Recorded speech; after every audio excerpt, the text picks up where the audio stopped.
All right, everybody, welcome to This Being Cloud already with the wow, with the sirens. I love it. Hey, we are a show on recovery, multiple pathways, mental health, all of that good stuff. I am DJ Kelly Reverb, as Chad likes to say, TJ Kelly Deverb. TJ Kelly Deverb, right? But I am an RSPS. Go ahead. You missed it. Yeah. I already did it when you said TJ right. Kelly Deverb. But we do a show and we try to keep it fun and not preach at you, about recovery. So anyway, sitting in with me, my main man, Chad Chittleman's Chad Lamont. Hold on, ready? I was do that one. The heavenly Chad Lamont is Chad here. Lamont. Have no fear. How are you doing, buddy? I'm good, man. I just found that hallelujah. Sweet, that's dude. cool. How are things going at the day job? They're going exactly how they're supposed to. There you go. I love it. Well, you work at Phoenix House, Texas. Yes. Nice. So cool. And then sitting in with us, I'm so excited to have this young lady for the next few shows. She's going to actually class up the joint a little bit. It is our good friend of the show, and she's just an all-around good person. Thank it you. is the Soraya Nicole. Thank you. Right? And she is a hope influencer. Yes. Hope influencer is the according to Kelly title we've given what you do. Yes, this is right? what you've given me. Yes. Okay. I think accept we're it. okay with it, right? I am. Yeah, I'm Okay. okay with it. Okay. Yeah. Cool. I like it. Yeah. All right, and late but still here. That's brutal. Dude. Why did you do that? Everybody listening to this is like, yeah, he is. Right. That sounds. Hey, it's Brett, dude. That checks hasn't out. changed. It hasn't changed. But this guy, him and I go way back, like 90s style, probably, right? Not 80s, right? 28 years. Yeah. Wow. Probably. But you were in the lighting portion of the industry. Right. And I was in the DJ side. Yeah. And I didn't really care about you guys. I was like, oh, cool. That's the guy that gets my drinks for me. I'm just kidding. You drank? Yeah, right. Yeah, right. Oh. But no, my good friend, he is actually in recovery and has a startup that we're going to talk about that is called the Do Good Group. Yep. Well, and we'll get to that. But you have your own story, so thank you for coming in and welcome to This Pink Cloud. Thanks for having me. I really appreciate it. It's really cool to be on this side of what we did for so long. Right. And it's funny how big the group is that you don't even realize how many people are in recovery until you enter recovery, and then it's like this whole secret society. Yeah. Well, I was just Googling you one day just to see. I think it was when we moved to the ranch full time. I was like, I wonder what Kelly's doing. And I saw this, and I was like, what? He drank? Yeah. I never knew what that white stuff on his nose was. I thought he just had bad allergies. Right, dude. Exactly. Yeah. It was drywall. Yeah. Drywall. Side job. Yeah. International superstar DJ and Drywall enthusiast. That's right. Drywall enthusiast. I love it. Yeah, but go ahead and tell like this, kind of your backstory, and we were chatting about it, but it's very interesting how you were kind of a late bloomer into it. Oh, big time. Yeah. So, I got started in lighting production when I was in high school. My best friend, his girlfriend's father took over our mega church on the Rock out in Rockwall. And we were doing lighting stuff at school and whatnot. And that was kind of our foray into it, right? Like, fake it till you make it. They never asked us if we didn't know anything about lighting. Right. They just thought we knew everything. And so, literally, we went to the largest production house in Dallas, Gemini Stage Lighting and Sound. And that's kind of, we just said, hey, here's what we did. Can you help us? Right. And they did. It was brutal. They put us through our paces and really gave us a quick education. And it was great. I can never say enough thanks to Clark, Larry, and Terry, everybody over at Gemini Stage Lighting and Sound. Cool. I mean, they have supported all of us in the industry for so long. But, you know, the sad side of that is, as addiction does, it destroys relationships, and our relationship over there went through that because nobody really knew. Like, I never really drank, not even through Iguana Mirage, not through Red Jacket. Not through and just for those people, I mean, I know what years those were, but I mean, like, you know, how old were you when this started happening? Let me see. So we did the second Iguana Mirage, right? So they had already built it. Rob Reveal. Year-wise, though? What was that, 94? I don't know. You were there, dude. No, I think it was probably around then. Like 94. Yeah, it was like 94, 94, 95. And so this puts you you're about, what, 25, 24? At that time, how old are you? Listen, I know that you got your AARP card. You're looking forward to it. Dude. It's coming. It's coming. It's already there, dude. I get something in the mail every day, and I go, sweet, I made it. Yeah. Still alive, man. Yeah, it's like DJ rocking chair. Right. But, so I was 19. Okay. Right? A little bit younger. Yeah. Gotcha. So what year were you at Profile? What year was that? 88, 89. So 88. That you were 18 then. Yeah. Right? Yeah. Good math. Yeah. Nice. Yeah. But so that's when we kind of met each other, right? Okay, so oddly enough, I met you at Bill's. I hadn't met you before then, or at least I didn't know it. Right. Right, because so at Iguana was really cool because that was my first club to do. It was like the last mega club we ever had here in Dallas, really. Okay. And it was just, I was a light jock and I was servicing the entire light show, the entire sound system. So it was kind of a crash course, really, right? It was drawing on all the resources you have to learn everything, to keep a small budget running on what should have been a huge budget because of the install budget and all the equipment. Oh, yeah, for sure. Servo drives. I mean, come on. We had 4 servo drives. Right. We're rebuilding those things every week. But I don't know if I met you then because I was just so involved. I mean, I was running lights 3 nights a week and then maintenance and everything 5 days a week. Yeah. You know, so of course I got to meet Merritt and Jeff then, you know, because we were doing the live broadcast. Scott Camerata was running Retro Rage back then, and we were doing the live broadcast. So many people cycled through the DJ booth. Did you? I don't know. Did you ever go to Iguana? No, she was Chicago. You were in Chicago back and then. Chad was still in his dad's balls. Man. Yeah. Oh, wow. Yeah, I didn't get to taste dinosaurs. What were they like? Right? Oh, that's your training wheels over there. I see it now. Yeah. It was right next to your Jimmy Choo. Yeah, dude. But, you know, it was so interesting. You know, that booth was so huge. Do you I remember it? yeah. You know, it was like... Perfect place to do cocaine, man. It was, yeah. And I Yeah. never knew anybody was doing that. I was just like, a light show. I never drank until I was 21 years old. Wow. Right. Wow, you waited? Well, and I'll tell you what, my family's history of addiction, like I saw it firsthand, right? And that's what's so funny about what transpired later in my life. Right. Well, So, yeah.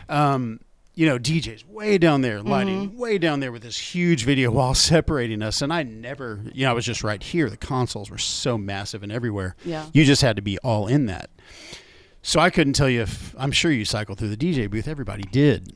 In fact, which is where I met John Kenyon there. Oh, nice. John Kenyon was the owner of a club called Red Jacket and Ruby Room. Right. Yeah. That used to be Ruby Room. Yeah. But yeah. So let me see. What did he have before that? Fast and Cool. And Nick's he did, Uptown. man, he did his share. Oh, yeah. Yeah. Oh, you guys are on yayo down there. Yeah. Oh, you kidding? That was his term. Yeah, you're on the AU. But yeah, so yeah, I meet Kenyon there. This cat comes up there, you know, and that's when electronic is really coming out. You guys are just hitting the wheels hard. It wasn't called EDM back then; it was house or acid house. It's called dance music. Yeah, dance music. Right. Yeah. And this cat comes up and he's dressed, you know, Kenyon dressed to the nines, and he's like, "Yeah, I'm open. This nightclub's gonna feature disco, rock, and retro." I'm like, he's like using all these terms that don't even matter. This isn't going to work. Right? Like, this thing's not going to fly. And then lo and behold, later we all end up doing stuff together. But so, you know, Iguana Mirage, it was like my life for so long. And then from that, SLV, Bill Grokel and those guys had gotten me to leave there and come over and help them start really just ramping up their installs. I mean, they were just going big back then, right? Between them and Ken Rose at Light Bulb Solutions. Right. so I jumped out of doing that, but then I was still doing stuff for Mike Morris over at 2826, and we redid some stuff at Club One. And then, of course, Don over at Lizard Lounge. Yeah. Like, you know, so many founders. Thank God Don's still around. You know, made it through cancer, and he's supported all of us for so long, just like Bill did. You know, just for sure, icons of the Dallas dance club scene. Right. Icons of the Dallas landscape. Yeah. There we go. Yeah, for real. I like that. Yeah, I mean, everybody else just kind of follows. Yeah. Mm-hmm. But it's that era. Like luckily we got to live much like y'all did in Chicago. Like just these foundations that were here that will never ever come back again, right? Like just like, and that was the great thing about like what you were doing, JT Donaldson, all the guys over at Hazy Days. Right. That style that I always just admired that from y'all. Right. Just like, well, let's talk about you. I mean, I want to know about your story and about where it started. Yeah. You know, how it started out innocently enough, and then where it got to. Yeah, never. You know, I just stayed away from alcohol for so long. Because I remember you were like not really drinking while everybody was just beer shot. Yeah, and you know what was cool? None of y'all ever like offered it to me like, hey, you want a drink? Or no, everybody was just cool about it. Yeah. I guess they just thought, oh, that's not his thing. Right. And it really wasn't. And then like around when we started doing Thursday nights, swing music night at Red Jacket, I had a dirty martini and I was like, oh, that's pretty good. Yeah. Damn swing music. Yeah, right. Swingers. Yeah. Kenyans for it. Everybody fly to California and research. Right. But and I still like if you right now you could say like, well, when did the wheels come off the bus? Yeah. Can any of you pinpoint when the wheels came off the bus? Kind of. I've got an area. I've got like a window of about where it became my job. Yeah. Was it when you were like flying back and forth to Florida? No, it was more when it was the after the phone quit ringing, and then I started to have to look for a real job, like day job kind of thing, and then that kind of set in, and then it was just like, oh, I got a job in sales where I where I can drink all day. Yeah. So it's like So and I think really that was mine. So I kind of started drinking there around Thursdays, but of course Saturdays and Sundays at Red Jacket, forget it. I mean, it's balls to the wall. Right. I mean, it's just way too many people packed into a place. It's made of all wood. It's just a tinderbox waiting to go up. Right.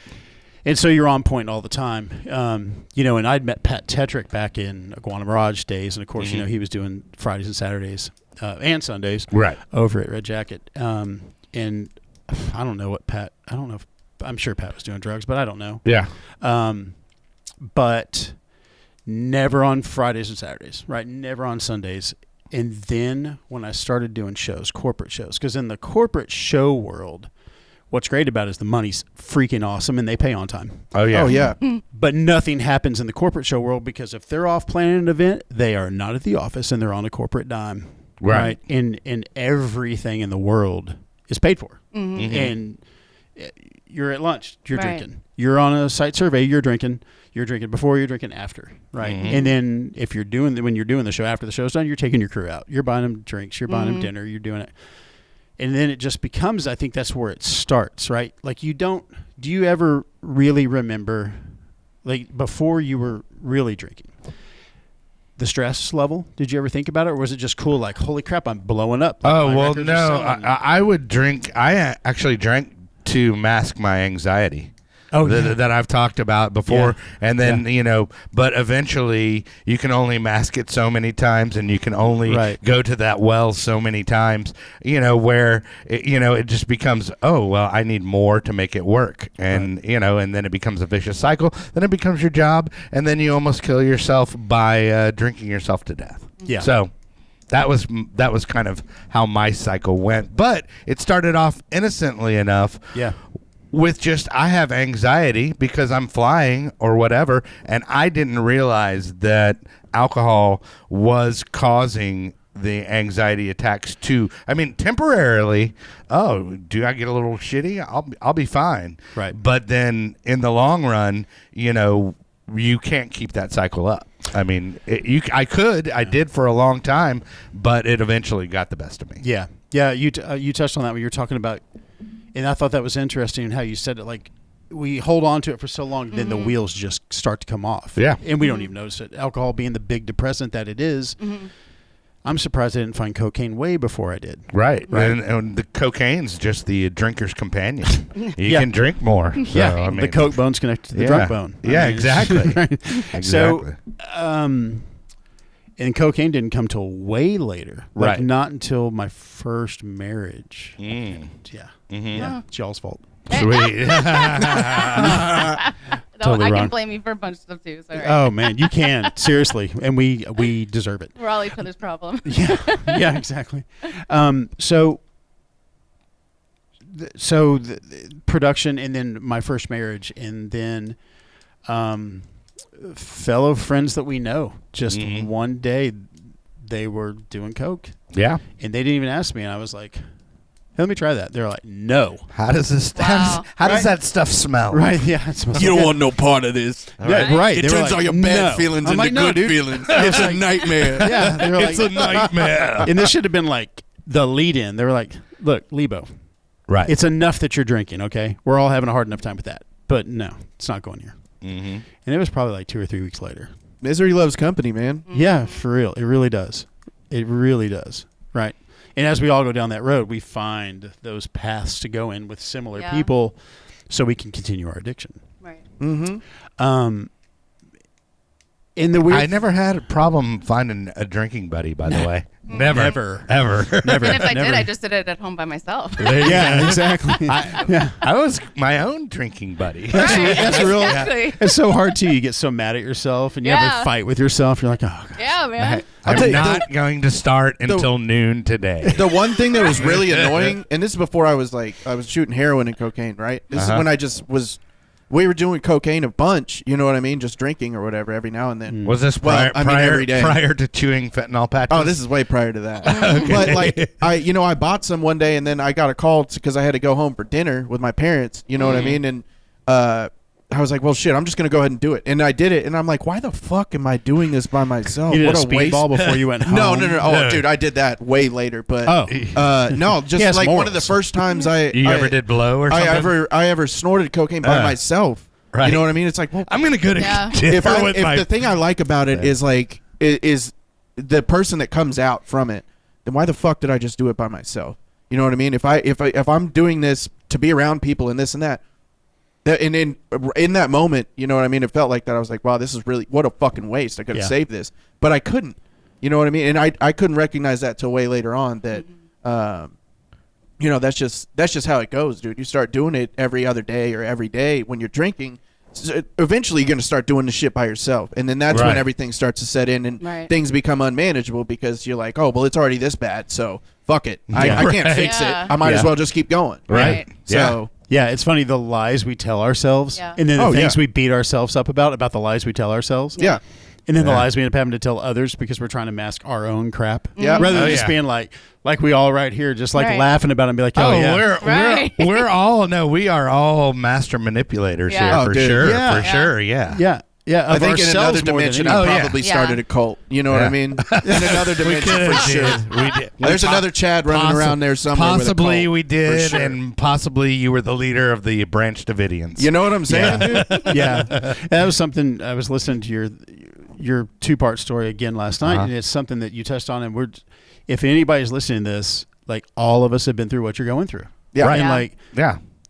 seriously, you could just be as messed up as you want and call any one of us and just spill your guts because We understand. Yeah, we just have been there. Yeah. you're Yeah. not so a loser. weird how you feel so alone Yeah. in it. And then, like, when you come into it's like, oh, man, I wasn't really by myself. Yeah. And there was no way I was going to tell people, like, what I was doing or, you know, or how bad it was getting. And you like know? they It's say, like when you go to those meetings and you're like, man, that guy knows my story. Yeah. You Yeah. know, or Yeah. something like that. Yeah. Yeah. And especially like, you know, in your world or if you're in the production world or whatever, your job involves alcohol. Your job Yeah, oh, yeah. involves Right. involving It is drugs. a workplace hazard. And like you Yeah. said, like Or I was can making be. $500 a week at Profiles. Yeah. And I was drinking, and Oh, dude, that was big money. you were dude. successful, right? I'm Yeah. successful. I'm holding my shit together. Like, Right. it's no big deal. Everybody Right. else is doing it. It must be fine. Right. Yeah. No one's saying anything to me, of course, because they don't want to own up to their own crap. Exactly. Like, none of our friends want to look at us and go, hey, dude, you got a problem. Right. Because Right. that's... Because then they have to see it in themselves. Yeah. But back then it wasn't really a problem that it turned out to be where where I'm on the couch and my wife's wondering if is Kelly going to be breathing when I get home, Really? that kind of thing. Yeah. I mean, it wasn't to that level, but it graduated to that level. And the thing is I couldn't really, it's just at that point it had just become so habitual and such a part of my life that I couldn't stop it. I didn't know how. And then I was like, oh, well, now we have a problem, and it was like I had totally lost access to the off switch. So Yeah. and that's why I went and got help, and that's why I think it's important to do a show and talk about this. Yeah. Because it's basically like, oh, I had cancer, so I went to the oncologist. Okay, so I had a drinking problem, so I went to rehab. Yeah. So Right. And no it's big that, deal. it's no big deal. Like, all of us go through stuff. Right. Yeah. Right. I think where we win is when we all talk about it. For sure. Right. Like For when sure. we get like, hey, man. Well, blah. and you think about just generation wise too, like the stigma of like in society and things like that 10 years ago is different than right now. Like right now we've got a bigger recovery movement than 10 years ago. And you can see other people have made it through, or the different avenues they took, or they're talking about their trauma or whatever it was that they were drinking or whatever drug of choice they were doing, Yeah. But it's such a different vibe. Like I remember wanting to get help, but then I was like, what if like I'm not under a bridge, right? Like Yeah. I'm not really that bad of an Right. alcoholic because I haven't lost everything yet, because Yeah. those are what true alcoholics are. And maybe my problems are just like so insignificant and things like that, but it wasn't the truth. I mean, like you don't have to get to that point of being under a bridge, right? To go and get help. Like if it's affecting your life in any way, it's okay to get help before it gets too bad. Yeah. You know? Yeah. And maybe that's something that we all should express. Like, even if you don't think it's a problem, go Right. talk to some people that have had the problem. For sure. Get well, out and there. you can also there's chances are if the people that you're closest to are telling you have a problem, chances are there might be a problem, and you might want to listen to that. Yeah. And the whole thing is it's just real simple. Like what I tell them to do, just take an inventory and do the pros and cons. It's real easy. Okay, I enjoy getting fucked up. I enjoy being drunk. It makes me fun. Stuff like that. Yeah. And then list do the list of cons. And it's like, oh, well. DUI, jail, like right. Yeah, exactly. Yeah. Diabetes, Yeah. all that. Yeah. Right. Yeah, liver. Yeah, right. Liver function. Yeah, this year I went and did Death. my annual, and they did the full blood panel, everything. And Yeah. they had another doctor come in. I'm 49. Okay. Uh-huh. And so they had another doctor Oh, you come don't in. look it. Thanks. You look at least 52. I was gonna going to say. That's okay. We're guys. We don't care. Hold on, Junior. I was going to say, damn, man, you look pretty good. It's all, yeah. I'm like Steven Tyler and then preserved. But yeah, it's all my blood work was so good. And Yeah. Wow. everything. Isn't that cool? It was so. I walked out of there. I was like, "There's no Wow. way they must have gotten the wrong blood work. Right. There's no way. Sure. I didn't do any like long-term damage to my body." So back to your original question. So when I was married, my first marriage, I started going to AA. Uh-huh. I was like, I can't stop. I can't control it. It was like right after the time when we opened Kismet, or when I helped do all the stuff over at Kismet and stuff. And I was like, oh, I gotta stop. Just stop all this. Right. And for the sake of my marriage. And I did. I did. I went to, and I was on the road doing shows, so it was real hard to do but it was real just easy for me then, just to quit drinking. Yeah. You know how it is when you first quit. It's like, yeah, I got this. I got this. No big deal. Yeah. And so I went along with that lie Yeah. to myself, Yeah. like, I don't need help. I can figure it out. I went to how when you first go to AA, I don't know if any of y'all had this feeling, but I was like, oh man, all these people are messed up. Fuck yeah. I am, thank God I must not be that. I mean, I'm good. I'm not Right. as bad as they are. Right. You're not going to believe this, but I started drinking again. Mm-hmm. Yeah. No way. Yeah. You were Okay, gonna that's crazy. Chadwick. Did So you have sorry. the plan of dialing it back and just socially, right? Yeah. Yeah. Yeah. Just I mean, the clients. Yeah, they're looking at me course. weird. Yeah. I'm probably gonna lose some clients, right? Right. Okay. All the lies we tell ourselves. Right? It's business. I mean, come on, it's business, right? Right. Yeah, all that. Funny, oddly enough. So the connections we build in the entertainment industry, we can pretty much get anywhere. We know somebody can get anything anywhere in the country. Yeah. That ended up me being a partner in a venture capital company later on in the story Oh, wow. because of those abilities. Well, hey, before we get to that, let's throw to our sponsor here. Yeah. And our sponsor is actually Max the Axe from Lone Star Injury Attorneys.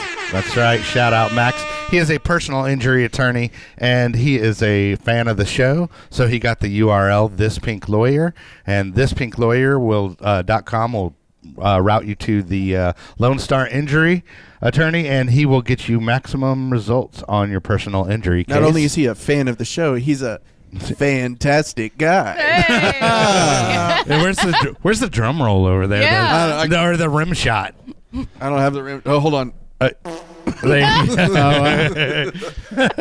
Chad's trying to get a raise. Right. And then also we have our sponsor, our friends NeuroGlow, which is NEUROGLOW.com. They are in Flower Mound and McKinney, and they are a ketamine infusion therapy clinic. And shout out all the buttons for ketamine. Yeah. They do microdose ketamine in a clinical setting. Of course, you're not at a rave, and they've seen that there's good results with people with PTSD, and then also treatment-resistant people that can't deal with stuff that's in their head. It helps them deal with that. So shout out to them. Yeah. Shout out. Yeah, exactly. But so back to your story. So your wheels have kind of fallen off, but then you put them back on, and now they're falling off again. So interestingly enough, to jump back, so after Iguana Mirage closed, right, we did Blue and all that stuff for Keith and Marshall. I'd moved down when Good Vibe Tribe was over at the Swiss Avenue house. Okay. My friend I grew up with, Charlie Draper, was part of that whole crew. And then they moved and went to the Hazy Days down on Expo, and I moved right next door. Still, nothing, right? Except I did ecstasy a dozen times. Oh, yeah. Okay. Yeah. Nice. Yeah. Ecstasy makes me a better dancer. Yeah. It does. Yeah. My best friend It Jenna makes at the me time more friendly. lived over there by SMU, and the very first time I ever did it, it was when they were working on 75. If you can imagine it hitting the same time that all the lights were going off for the police cars and everything, trying to get traffic through it. Yeah, it was awesome. Good times. Oh, yeah. Yeah, that I should have can been the imagine last that. time I did it, but it wasn't. Right. But yeah, made it through all that time. All the raves we did with DIY coming in and Scott and Gavin Hardkiss and Moby and all that stuff. No. Going to all the raves and dropping off flyers. Never, nothing, nada. Nada. Never even noticed anybody else was doing it. Right. Right? Like, just oblivious to it. Didn't even think about it. Like, Everybody's just in such a good mood all the time. they have so much energy. How do these guys spend so many shows in one night? With carrying all their crates of records. Oh, God. Yeah. How did you guys do that for so long? That was brutal.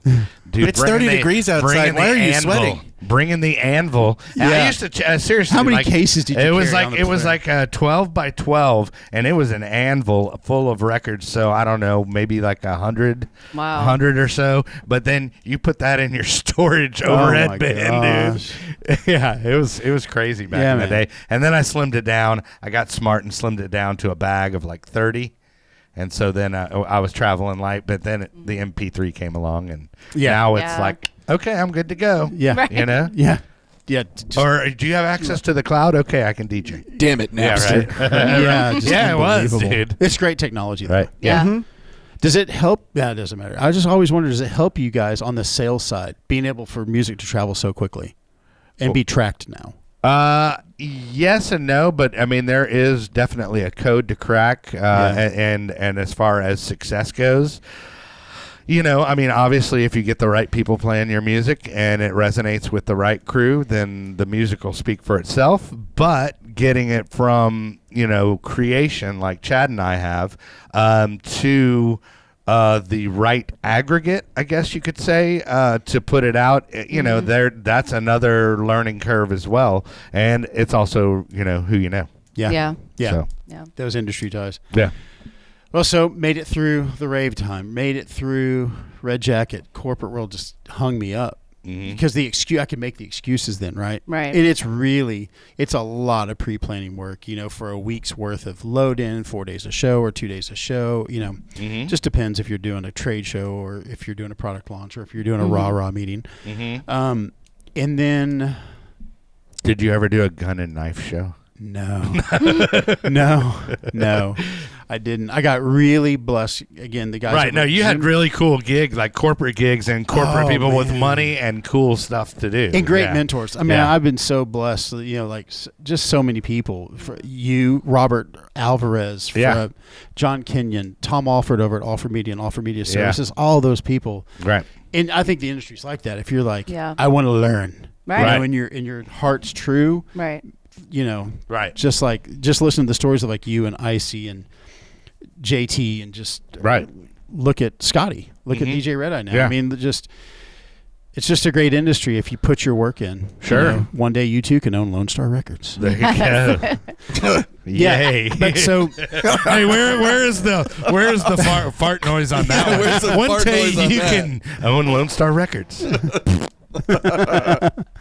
but stepping stones. Yeah. So it really wasn't until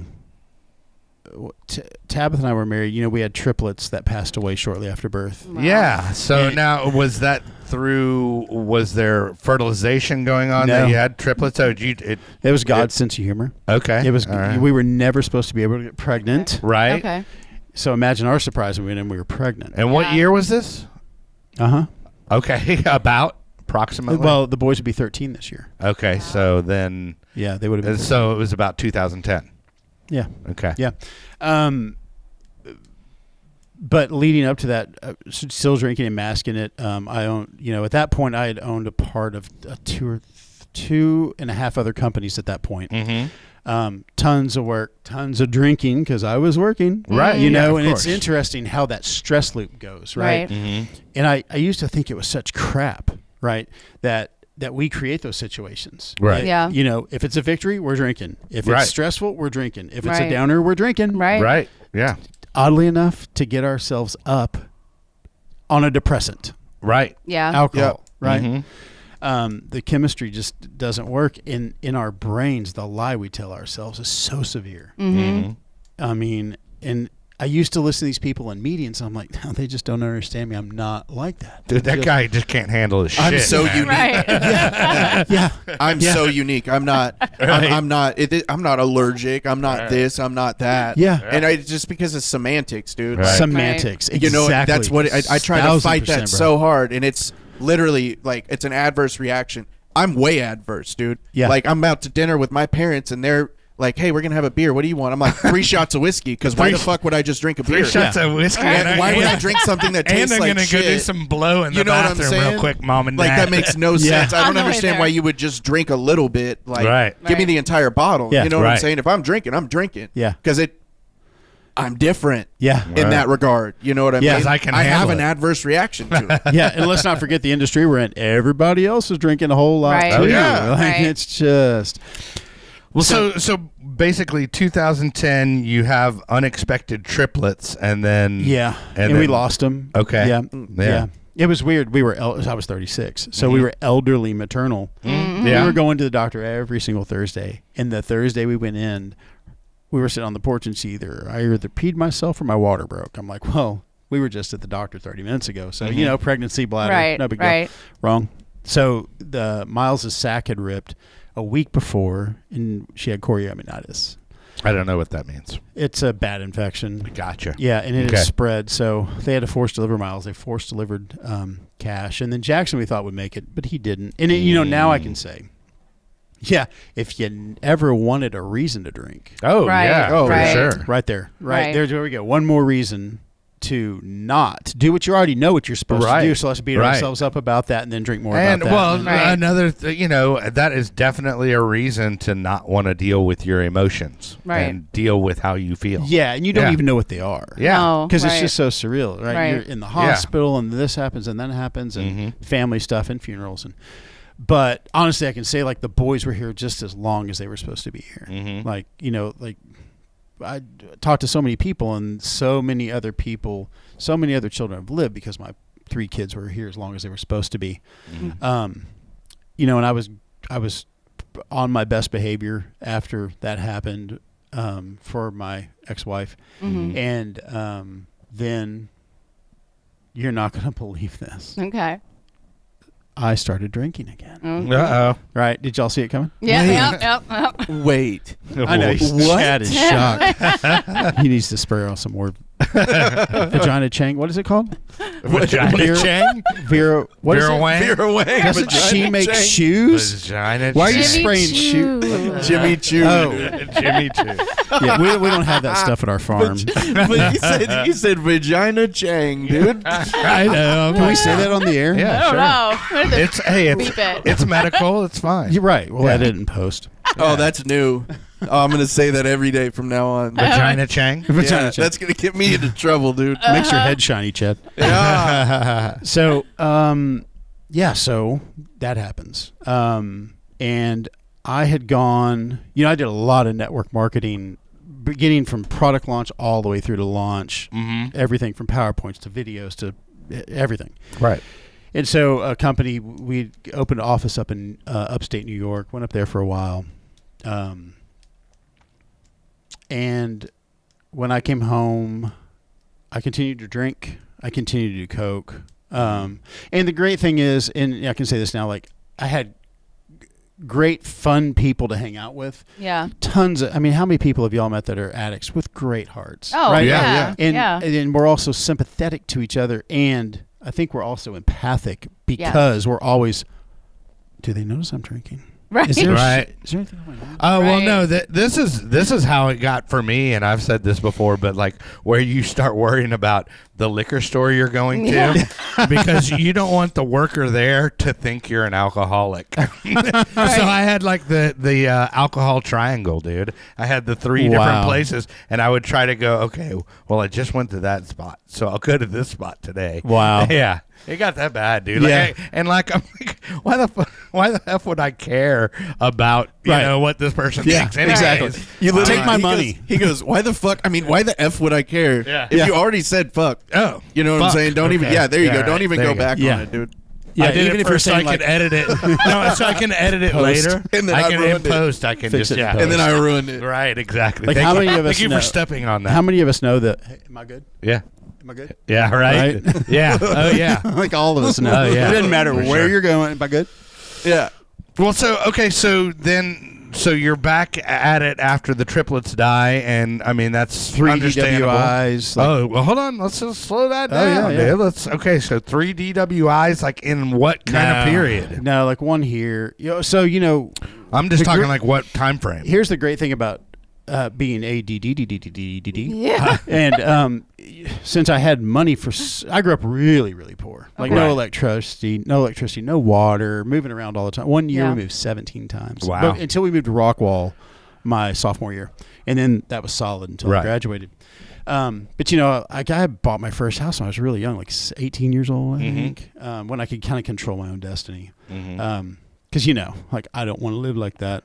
Right. Right. But drinking and drugs, that's no big deal. Right. Right. But so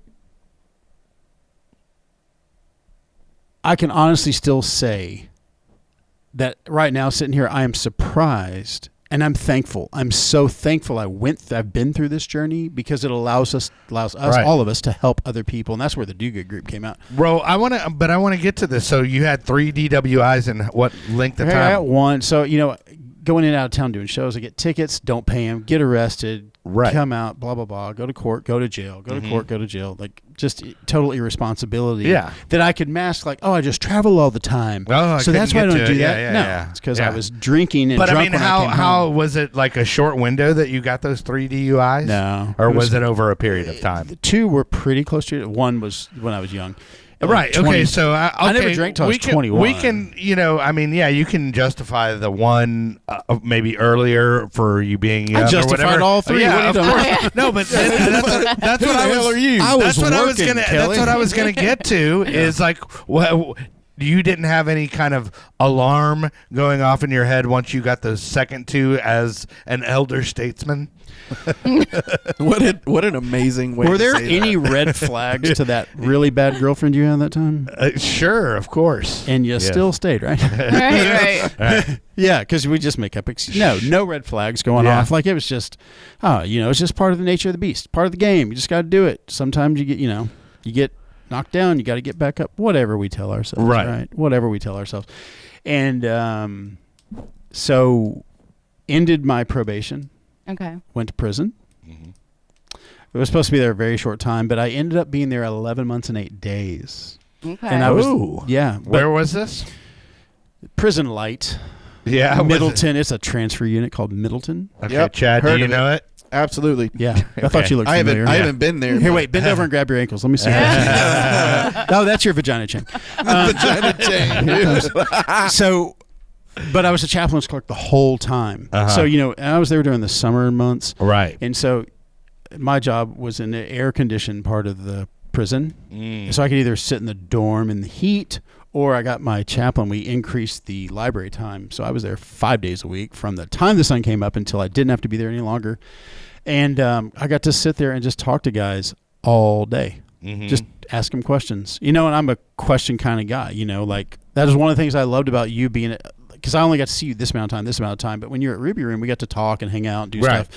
And then the lounge, I got to see you at the lounge and stuff. I didn't even know what anybody did in the back hallway at the lounge. I was back there with them. I had no idea. Yeah, that was the weed smoker's paradise, because they had the amp rack there. Yeah. So they just take a little puff and then blow it in the amps, dude. Yeah. And then you're all good. Why are these people all putting their mouths to their hands? What are they smelling? Right. But so it was. I would do it all over again in a heartbeat. Yeah. I would not change that at all, because the next dynamic of what we know of alcohol and drugs, when you learn like what some people grow up in, people that were made to mule drugs for their parents from the time they were 4 years old. Yeah. And then their stories of addiction, but all of us have the one similarity, is that we feel like crap. We feel like we are crap. Well, I say the commonality, the common bond between everybody that is that level of desperation, is that everybody has felt that level of desperation to where I believe the book words it as the having shared in a common peril. There you go. Oh, correct. Very. Let's write that. I hate to be able to quote that book Put that up on the screen when you go to the post. Yeah. Chad wisdom. No, wisdom. that's actually Bill. That's Bill Wilson. It's Bill Wilson wisdom. Man, Yeah. Bill just gets around, doesn't he? Yeah. Yeah. But the story does not end there, folks. Because we are still, at this point, we still haven't talked about methamphetamines. Oh, yes. That was a good time. That was Right? perfect. Yeah. That was a good time for the part. Like, Yeah. Coke didn't burn the nose enough. Mm-hmm. Yeah. Anybody here ever done any of those?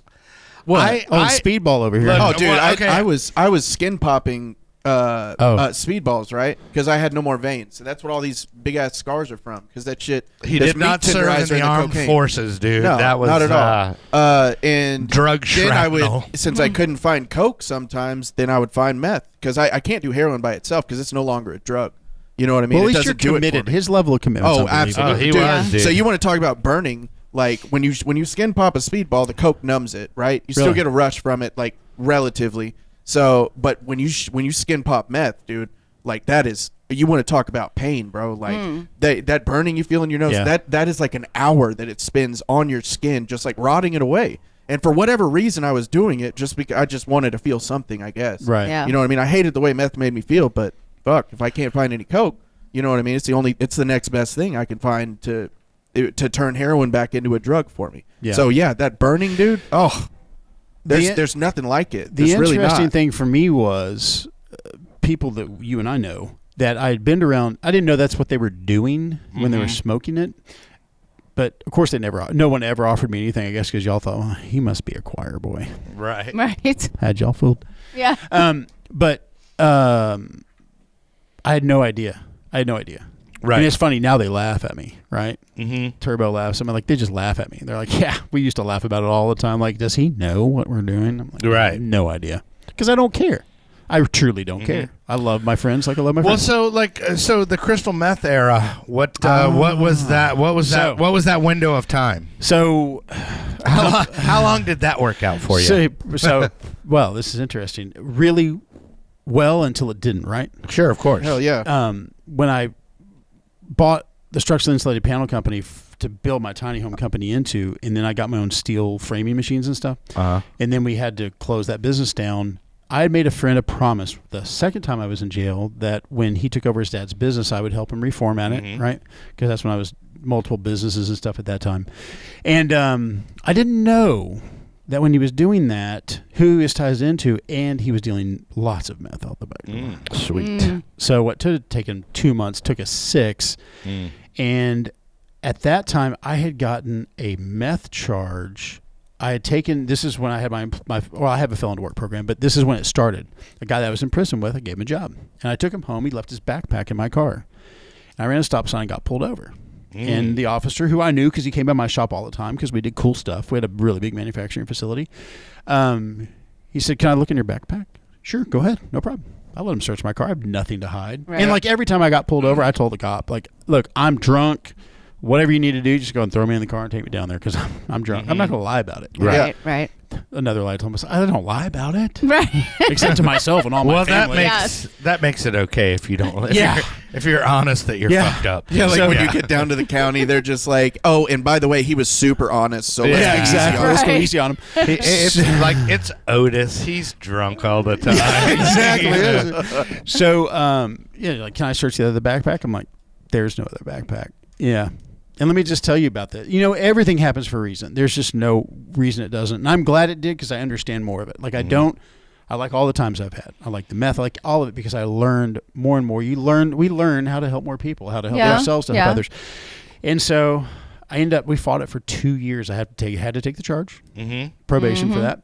And, but so since we had closed the company and we're moving it, I made good on my promise to my friend. I'm like, hey, I have this time to help you sell your meth. No. Help him revamp his family's business, right? To make it current times and reduce manufacturing time and tooling and stuff. But I was like, if I'm getting a meth charge and I don't know what it's about, I'm like, hey, let me try some of that. Right. And he's like, what? Right. And like, that saint over there, I've never lied to her about any of it. We've been together 5 years, 6 years, going on 7 years. Right. Not once. I've never not once lied to her. And so she's like, I don't like it, but okay, thanks for not lying to me. Right. So we, go through that. Took 6 months. We get through with that. We buy our farm in Royce City. And I quit. I made her a promise then. I was done. And then I kind of dibbled and dabbled back out in it. You know, our farm was in Royce City. Right. And so it's a good spot for meth. It's a great spot. Well, you know, it was a great spot for it. And this is what really got me into this helping people because I've always had that heart. Like that servant's heart. But a friend of ours that she had been a shooter her whole life. And she came out because she wanted to quit. And all we did was we put her to work and we praised her and we gave her something else to focus on. And like, I'm getting goosebumps. I'll start crying thinking about it because she's been sober ever since. Right. It's nothing we did. It was God. It was prayer. It was work. It was work, right? It's work of some sort. Right. But still smoked here and there and then quit completely. Still have tons of friends and people I love out there. Chapel Hill Road Crew. They're awesome, awesome people. But, you know, I've had this ranch. Well, yeah, and that's what I wanted to get to because you have the Do Good group. Yep. And it's just a Facebook page right now. But it's kind of like you're already operating as that. But then now it seems we just never knew. It seems like you're now structuring it and actually have a name for it now. Totally. Yeah. And so the Do Group originally started with a bunch of us freelancers that just wanted to do more than just do shows. Right. Right. And it's been a great tool because we have tons of work between the farm, the ranch, and the other companies we have. We have so much stuff that people can do, and we have so many people that I was in prison with or we know that are from the streets and whatnot. And it's interesting when you get them all in a corporate environment because they're so cliquish because if you've ever been to jail or prison, there's your own lingo, your own way you operate. Oh, yeah. And when you get that movement going and positivity behind it and goals and success and people are making real money and you can track it and be like, even drug dealers, man, I got drug dealers that are making $100,000 a year But when you're like, well, how much did you make dealing drugs? Well, they only made about $24,000 a year. Enough to keep going, dude. Right. Enough to cover my costs. Right. But when we get away from the shame of what we were doing, whatever it is, right. and then you can put successes behind it, right. we can create so much more. And it's, I say this all the time about the meth community. You know, it's amazing that there's Suboxone and stuff for heroin addicts, but there's nothing for meth addicts. Yeah. I think the only thing, there's the only thing Desoxyn. there's Desoxyn, which is meth. Yeah. You know what I mean? Yeah, which is literally another form of it meth. is literally like pharmaceutical meth, Yeah. which is insane. that And they have that. methylcarbinol is a methyl carrier that they use in all sorts of stuff. but they also have like that naltrexone or Yep. which is just like a naltrexone euphoria they kind of also blocker. kind of like it makes you sick if you get high on stuff, Right. Yeah. basically. And Chad, I'm not what sure happens how well. when you shoot up Desoxyn, Chad? I have no idea. Never did. I that. don't know. I need to. I tried to Right? find the shit. Right. I was like, But it oh wait, is they have it's a pharmaceutical silver bullet. methamphetamine. Hell yeah. But the thing is, and this is what's great about your show, and anybody else doing this, you know, we're the only ones that can solve this problem. Yeah. Like, we Right. create it for ourselves. We create it for other people. We supported each other in doing it, Yeah. and this is the way to stop it.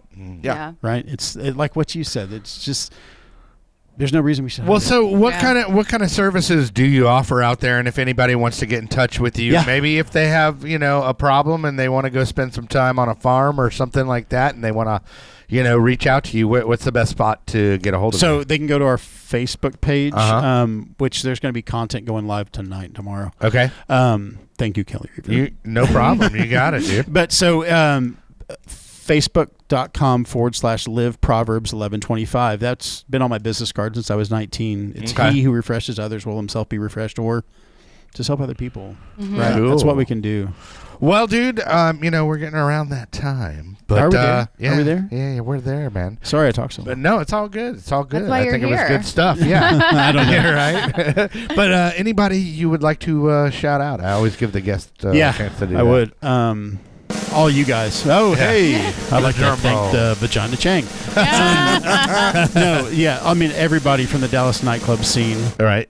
The illustrious, beautiful Jana Knowles, my Right. ex-wife Tabitha Jacobs, All right. Paul Cathy, Tony Watson, Russell Reed, Bobby Sheeley, the Chapel Hill crew, Keith Foree. Right. All right. Well, once you kind of get things a little more organized, I'll definitely have you back on, and maybe we can talk about, like some of the success stories. Yeah, we have a bunch through your program. So Yeah. we'll get into I'll that. keep sending next you time. pics of the farm and our ducks and our There you dogs go. I and know, our- dude. It was Sweet. a little Akuna Matata. Yeah. Kelly The calls me. He's circle. like, "What are you doing?" I'm like, "I'm hanging laundry up on the line. We love line drying." That's What was that doing the other I'm day? I'm trying to nail down the chicken coop before a tornado comes. That's right, the 80-mile-an-hour wind day. Yeah. Hey, thanks for doing this, you guys. I really Yeah. appreciate y'all. Thank you, Well, Kelly. thanks for coming in, dude. 28 years of friendship, and here we are. And Yeah. we'll have you back, to talk some success stories once we get a little more organized and stuff like that. And I think you got good things coming on the horizon. Thank you. Thank Yeah. you, guys. I appreciate y'all. And thanks for coming out. Did y'all have anything? Anybody y'all want to shout out here? Do you want to Just shout? myself. Yeah, I'm why- just That's there you go. That's Yeah, what I you like. I'm just No, feeling but- myself today. I don't know. No. But you do have an Instagram page. So, I do. yeah. Soraya Nicole. Right. I'm an author, but Kelly calls me a hope influencer. I'm trying to He is a great- accept the title. Right. But yeah, I'm on the IG. Cool. But all other platforms, Soraya Nicole as well. But Cool, you and can we'll find me. we'll talk about you're doing My that book thing, yeah. I know. So I'm I did excited promise about. you by February, and here we are in March. So. Is this your first book? By myself, that I'm self-publishing. Yeah. Yeah. So it's a little different when you're on Yeah. your own, right? Yeah, for sure. Well, but thanks for coming out, and Chadwick, sure. always thanks for running the board, buddy. Absolutely. I'm sure it's going to look fantastic. This was good.